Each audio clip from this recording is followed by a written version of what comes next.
যেতিয়া অভিনেত্ৰীগৰাকীয়ে মানুহজনক নক কৰিলে তেতিয়াই যদি আমি তেওঁক এৰেষ্ট কৰিলেতেন সিদিনাখনে ৰাতি আমি বেল দিব লাগিলহেঁতেন so it was a strategy on the part of police কাৰণ আমি গমে পাইছিলো যে পেচেঞ্জন সিৰিয়াস আছিল সিদিনাখন ৰাতি যদি তেওঁক এৰেষ্ট কৰিলেতেন তেতিয়া লগে লগে আমি তেওঁক ৰিলিজ কৰি দিব লাগিলহেঁতেন কাৰণ যেতিয়ালৈকে মৃত্যু নহয় বা গ্ৰিভিয়াস ইনজুৰি আমি ৰিপৰ্ট দিব নোৱাৰো তেতিয়ালৈকে এটোটো নন বেইলেবল কেছ থাকে গতিকে আৰক্ষীয়ে যেটো স্ট্ৰেটেজিক্যালি যেটো কৰিব লাগে সেইটোৱে কৰিছে she has been put in lockup আৰু will file search sheet against her and it will be a case for culpable homicide এটা দুটা সেকশন আছে culpable homicide not amounting to murder culpable homicide amounting to murder প্ৰথম দিনা যদি তেওঁক আমি গ্ৰেপ্তাৰ কৰিলেতেন কেছটো হলতেন culpable homicide not amounting to murder বেল হৈ গলতেন হেকাৰণে কেতিয়াবা পুলিচে ৰাইজে ভাবা আৰু পুলিচে কৰাৰ মাজত অলপ ডিফাৰেন্স থাকে উদ্দেশ্যটো একে উদ্দেশ্যটোত কোনো গ্যাপ না থাকে যেতিয়া অভিনেত্ৰীগৰাকীয়ে মানুহজনক নক কৰিলে তেতিয়াই যদি আমি তেওঁক এৰেষ্ট কৰিলেতেন সিদিনাখনে ৰাতি আমি বেল দিব লাগিলহেঁতেন so it was a strategy on the part of police কাৰণ আমি গমে পাইছিলো যে পেচেঞ্জন সিৰিয়াস আছিল সিদিনাখন ৰাতি যদি তেওঁক এৰেষ্ট কৰিলেতেন তেতিয়া লগে লগে আমি তেওঁক ৰিলিজ কৰি দিব লাগিলহেঁতেন কাৰণ যেতিয়ালৈকে মৃত্যু নহয় বা গ্ৰিভিয়াস ইনজুৰি আমি ৰিপৰ্ট দিব নোৱাৰো তেতিয়ালৈকে এটোটো নন বেইলেবল কেছ থাকে গতিকে আৰক্ষীয়ে যেটো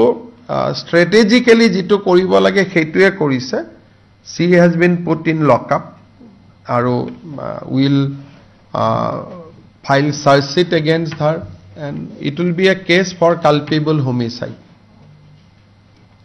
এটা দুটা সেকশন আছে culpable homicide not amounting to murder culpable homicide amounting to murder প্ৰথম দিনা যদি তেওঁক আমি গ্ৰেপ্তাৰ কৰিলেতেন কেছটো হলতেন culpable homicide not amounting to murder বেল হৈ গলতেন হেকাৰণে কেতিয়াবা পুলিচে ৰাইজে ভাবা আৰু পুলিচে কৰাৰ মাজত অলপ ডিফাৰেন্স থাকে উদ্দেশ্যটো একে উদ্দেশ্যটোত কোনো গ্যাপ না থাকে যেতিয়া অভিনেত্ৰীগৰাকীয়ে মানুহজনক নক কৰিলে তেতিয়াই যদি আমি তেওঁক এৰেষ্ট কৰিলেতেন সিদিনাখনে ৰাতি আমি বেল দিব লাগিলহেঁতেন so it was a strategy on the part of police কাৰণ আমি গমে পাইছিলো যে পেচেঞ্জন সিৰিয়াস আছিল সিদিনাখন ৰাতি যদি তেওঁক এৰেষ্ট কৰিলেতেন তেতিয়া লগে লগে আমি তেওঁক ৰিলিজ কৰি দিব লাগিলহেঁতেন কাৰণ যেতিয়ালৈকে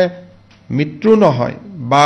গ্ৰিভিয়াস ইনজুৰি আমি ৰিপৰ্ট দিব নোৱাৰো তেতিয়ালৈকে এটোটো নন বেইলেবল কেছ থাকে গতিকে আৰক্ষীয়ে যেটো স্ট্ৰেটেজিক্যালি যেটো কৰিব লাগে সেইটোৱে কৰিছে she has been put in lockup আৰু will